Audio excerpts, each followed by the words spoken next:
Друзья мои, всем привет! Сегодня мы поговорим, как проходит обычный день игрока State of Survival.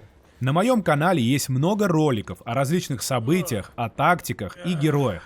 Сейчас я хочу рассказать о том, как сделать ваш каждый игровой день максимально эффективным для вашего развития. В течение всего ролика вы на своих экранах будете видеть отсылки к уже существующим видео на канале. Все ссылки будут доступны в описании.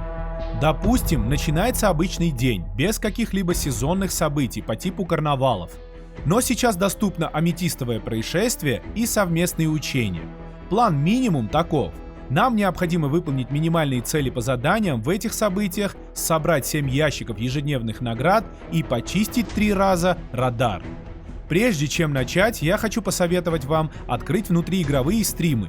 Не только с целью узнать что-то об игре, но и для получения дополнительных наград. За первый вход на стрим каждый день вы получаете 120 биокапсул, 25 минут универсальных ускорителей, карты поиска и другие небольшие плюшки. Эти награды отправятся на внутриигровую почту в раздел «Система». Позже вы сможете их забрать. Кроме этого, в правом нижнем углу появился значок сундука с наградами. На нем есть 2 таймера – 5 минут и 30 минут. Если вы будете присутствовать на стримах в течение 5 минут, а потом в течение получаса в день, то сможете получить еще несколько наград. Как только таймер закончится, нужно собрать награду, нажав на ящик.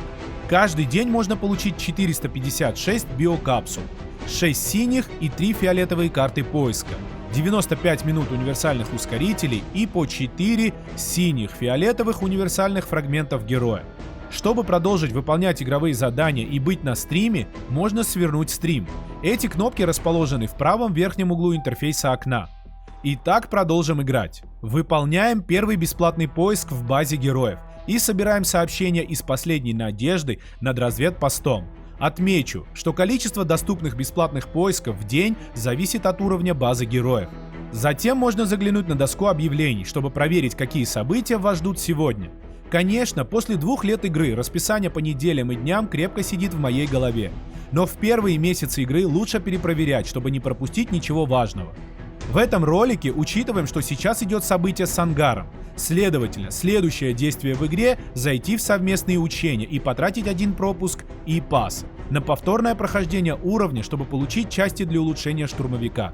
Затем приступаем к прохождению уровней. Я обычно делаю это с утра, чтобы не забыть об этом в течение дня.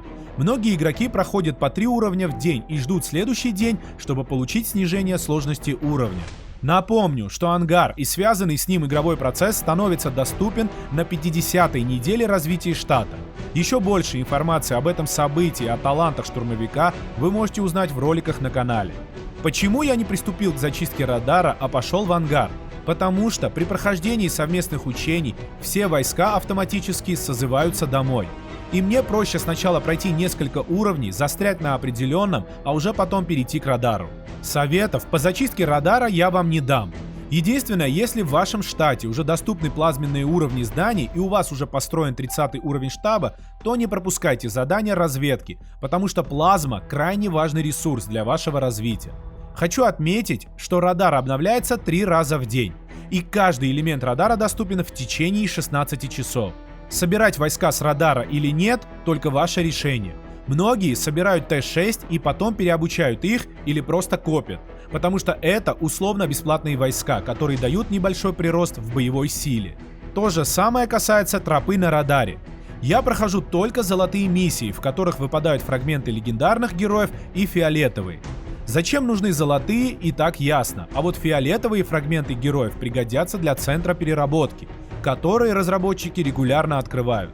Пока выполняем радар, можно выполнить задание раскопок для события «Аметистовое происшествие». Кстати, многие игроки спрашивают, есть ли какие-то хитрости, когда выполнять продвинутые раскопки, чтобы повысить свои шансы на получение редких наград. Я слышал теории о последней минуте каждого часа, о последних 30 секундах и так далее.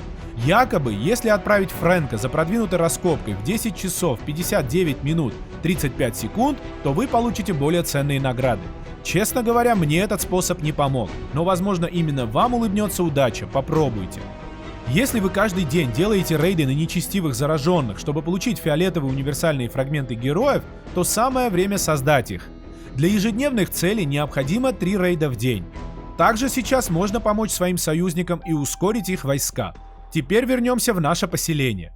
К этому времени можно вновь собрать сообщение над разведпостом и выполнить второй бесплатный поиск. Если ваши войска обучились, то вновь запустим войска. Если у вас уже стоит центр очистки, то, конечно, заходим в него, чтобы получить дополнительную плазму. И если вам доступна продвинутая очистка, полимеризованную плазму. К этому моменту ваши войска уже должны вернуться с рейдов на нечестивых. Можно отправить войска на сбор ресурсов. Следует учитывать два момента. Если в вашем штате тяжелая боевая обстановка, то вы наверняка знаете, когда безопаснее всего собирать ресурсы. Предположу, что это дневное время, когда вы можете быстро среагировать на атаки и защитить свои войска и поселения. Я обычно отправляю все войска на сбор ночью, чтобы утром они вернулись после смены игрового дня и задания по сбору ресурсов уже были выполнены. У многих игроков на начальных этапах игры по 4 или 5 маршей, а после достижения VIP 8 открывается дополнительный 6. Помните, что он доступен только если ваш уровень VIP активен. Здесь же хочу отметить, что продлевать VIP лучше на неделе вызова Союза. Вы можете взять задание на трату 10 тысяч биокапсул и продлить VIP статус на 30 дней. Кроме этого, не забывайте собрать очки VIP за ежедневный вход и сундук с дополнительными наградами. Вы также можете использовать бонусы поселения на повышение скорости сбора ресурсов. Так как ресурсов всегда не хватает, то я включаю баф за 600 биокапсул и захожу в игру переотправить войска на сбор примерно каждые 4 часа. Радар зачистили, войска обучаются, воины собирают ресурсы. Теперь можно открыть колонну снабжения и проверить, поделился ли кто-нибудь с вами ресурсами. Затем я открываю рыночный киоск в поисках продвинутых телепортов. Также здесь можно приобретать опыт шефа и VIP-очки за биокапсулы и обменивать ресурсы на ускорители. Сейчас у меня нет потребности в опыте шефа и VIP, но раньше я ценил рыночный киоск именно за это. Теперь мой любимый товар — это телепорты, так как они очень нужны во многих событиях. Также не забываем регулярно делать вклад в технологии Союза. Серебряные монеты мы будем тратить в магазине Союза. В новых штатах, где есть центры анализа и так далее, магазин Союза отличается от моего. В нем можно приобрести очки VIP, ускорители и многое другое. Следующий регулярный магазин, который стоит проверять, это сделки дня. Всегда забираем бесплатное предложение и при желании можем купить что-то за биокапсулу. Самое интересное — это ящики с жетонами для медалей, а также ускорители с большой скидкой. В начале ролика я сказал, что нам необходимо проверить доску объявлений, чтобы знать, какие события проходят именно сегодня. Это нужно делать для того, чтобы, например, не создавать шмотки шефа в день, когда нет события, в котором есть задание повысить счет снаряжения шефа, не улучшать героев и так далее. На нашем сервере, в Дискорде и сайте Gore Team опубликовано 3 таблицы, в которых вы можете найти расписание и описание всех регулярных событий в игре. Изучайте таблицы, планируйте трату из своего рюкзака, и вы будете развиваться максимально эффективно.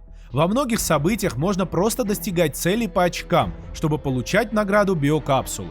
Еще в самом начале игры я создал таблицы развития, с помощью которых оценивал свой прогресс накоплений.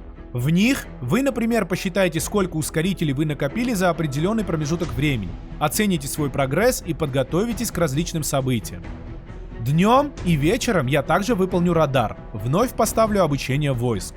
Кстати, не забывайте тратить энергоячейки, полученные за убийство зомби. Их можно пожертвовать в ловушку, чтобы увеличить атаку отрядов при следующем открытии ловушки, а также получить серебро для магазина Союза. На начальных этапах развития в нашем альянсе было установлено время, когда мы собирались и каждый день проходили вместе большие зоны заражения. Во-первых, мы бесплатно прокачивали героя Мэдди, а во-вторых, получали опыт шефа. 7 ящиков ежедневных наград можно собрать с легкостью. Особую ценность представляют 2 последних. В них можно получить дополнительно 10 плазмы. Плазма в ящиках будет доступна после открытия в штате 5-го звездного уровня. И самое интересное скрыто рядом с вашей аватаркой, в значке бумажного самолетика. Нажимая на него, открывается внутриигровой информационный портал. Обращая внимание на кнопку «Отметиться» в правом нижнем углу. Необходимо ежедневно делать отметку. Это секундное дело для получения небольших, но нужных наград. Сделайте 10, 15, 20 и 25 отметок в месяц, и вы сможете открыть дополнительные ящики с наградами. В целом, это вся ежедневная активность, которая требуется от вас в игре. Помните, что теперь каждый игрок видит активность союзников. Возможно, для ваших R4 и R5 это важный показатель. Также следите за официальными сообществами игры в социальных сетях. Разработчики часто проводят различные конкурсы, а награды могут содержать универсальные золотые фрагменты, биокапсулы и часовые ускорители. Если вам есть чем дополнить этот ролик, то напишите об этом в комментариях. Давайте вместе обсудим. И не забудьте поделиться этим видео со своими товарищами по игре State of Survival. Подписывайтесь на мой канал, ставьте лайки, берегите себя и не пропускайте радар. Всем пока!